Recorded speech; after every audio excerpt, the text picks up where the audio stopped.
Yes sir. సరే, another topic, మళ్ళీ red book అనేది యాక్టివ్ అవుతుందా? అంటే రెడ్ బుక్ యాక్టివ్ అయితే కనుక 2 పేర్లు ఇక్కడ ప్రధానంగా వినిపిస్తున్నాయి సార్. ఒకటి రోజా, అలాగే భూమాన కరుణాకర్ రెడ్డి. రోజా భూమన కరుణాకర్ రెడ్డి మీద వారు నోటీస్ ఇచ్చారు, వాళ్ళు జవాబు అడిగారని చెప్తున్నారు. ఆంధ్రజ్యోతిలో రాసిన దాని మీద వాళ్ళు రాధాకృష్ణ గారి యజమాని విగ్రహ ఫోటోలు ఏవో తగలబెట్టారు, ఇలా చేయకూడదు, దాని మీద ఏదో కేసు అని. దాని మీద అడిగితే వాళ్ళు రాలేదు, రాకపోతే మేము చర్య తీసుకోవాల్సి వస్తుంది అది ఇది అన్నారు. వాళ్ళేమో మాకు వ్యతిరేకంగా విష ప్రచారం చేసినప్పుడు మేము ఆ మాత్రం నిరసన తెలిపే హక్కు మాకు లేదా అంటున్నారు. ఏదైనా కానీ పత్రికలు తగలబెడ్డాలు, కార్యాలయాల మీద దాడులు ఇట్లాంటివి ఎవరు ఎప్పుడైనా చేయకుండా ఉండడం చాలా మంచిది. కానీ రోజా భూమన కరుణాకర్ రెడ్డి కూడా తరచూ ప్రభుత్వ వ్యతిరేక కార్యక్రమాలన్నీ తీవ్ర విమర్శకులుగా ఉంటారు, కొంచెం దూకుడుగా ఉండేటటువంటి వాళ్ళు కూడా ముఖ్యులు. కాబట్టి ఇది ఇక్కడ ఆగుతుందా, వాళ్ళని ఇంకా చాలా అంతకుముందు భూమి ఆక్రమించారని దాని చుట్టూ కంచె 9 ఎకరాలు 10 ఎకరాలు కంచె వేసిన ఉదంతం కూడా ఒకటి తిరుపతిలోనే జరిగింది. కాబట్టి ఫోకస్ అయితే ఎక్కువగా ఉన్నట్టు చాలా స్పష్టంగా కనిపిస్తుంది. ఇక్కడ నేను మీకు ఇంకో విషయం కూడా చెప్పాలి.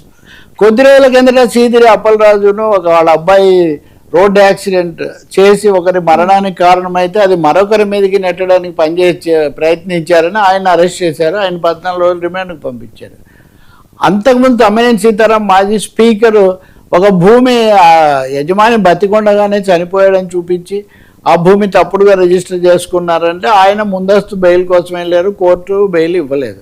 ఈ విషయం నేను ఇక్కడే చర్చిస్తూ రెడ్ బుక్ కొంచెం అప్ స్వింగ్లో ఉంది, బాగా స్పీడ్గా ఉన్నట్టుగా ఉంది, ఇవన్నీ వరుసగా ముందుకు వస్తున్నాయని నేను అన్నాను. ఆ తర్వాత నేను 2 రోజులుగా లేను. అదే పనిగా వీడియోలు అన్నమాట. దాని మీద నేను అడుగుతున్నాను, రెడ్ బుక్ స్పీడ్గా ఉంది అని చెప్తే తెలుగుదేశం పార్టీకి ఏమైనా అభ్యంతరం ఉంటుందా? లోకేష్ అంత ముఖ్య నాయకుడిగా ఉండి తప్పు చేసిన వాళ్ళు చట్ట ప్రకారం శిక్షించడానికి మేము రెడ్ బుక్ తెచ్చాము, రెడ్ బుక్ చూసుకుంటుందని ఎన్నో అమెరికా వెళ్ళి కూడా చెప్పారు. సో వరుస అరెస్టులు జరుగుతున్నప్పుడు ఇవన్నీ ఇప్పుడు జరిగినవి కూడా కాదు. సీదిరి అప్పలరాజు ఇప్పుడు జరిగింది, మిగిలిన ఇంకోటి కూడా. కాబట్టి ఒకవైపున చట్ట ప్రకారం ఎవరిని వదిలిపెట్టేది లేదు, మీరు అందరూ తగిన అనుభవించాల్సి వస్తుందని చెప్తూ దాన్ని రెడ్ బుక్ అంటే రెడ్ బుక్ మీరు పెట్టుకున్న పేరు కదా, అదేమి రెడ్ బుక్ ఎవరికి తెలియదు. రెడ్ బుక్ రాసింది మీరు.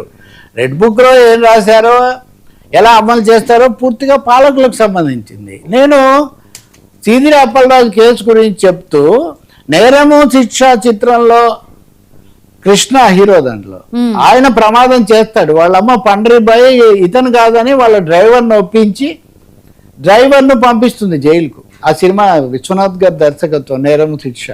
ఆ సినిమా అంతా అదే, దాని గురించి కూడా నేను రెఫర్ చేశాను. సో మీరు ముందే ఆ చట్టపరంగా చర్య తీసుకోవచ్చు, ఈయన అరెస్ట్ నిలబడుతుందా లేదా అవన్నీ కోర్టులు చూసుకుంటాయి, ఇట్లా చెప్పాము.